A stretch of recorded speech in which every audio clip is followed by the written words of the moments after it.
మామిడికాయ పులిహోర చేస్తున్నాను కదా ఫ్రెండ్స్. ఇక ఇది మెత్తగా తురిమింది ఇది. ఇంకా పోపు వేసిన పోపులో మామిడికాయ తురిమింది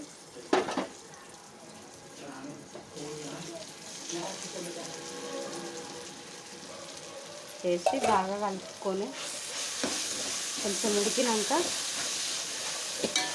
అన్నంలో కలపాలి.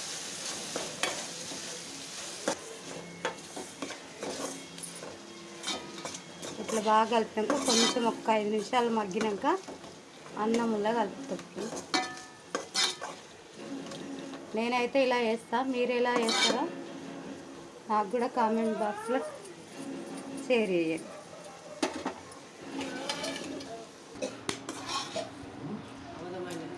పోపు అంతా ఈ అన్నంలో కలుపుకుంటుంది.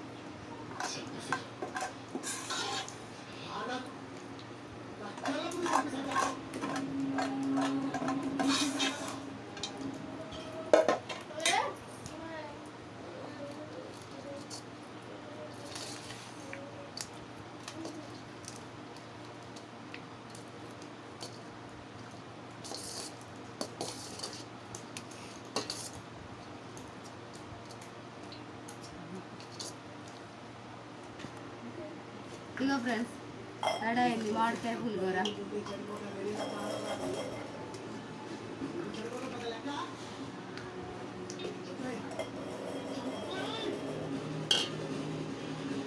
ఇలా చేసిన నేనైతే మామిడికాయ పులిహోర.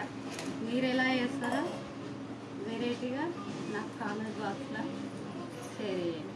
Bye friends.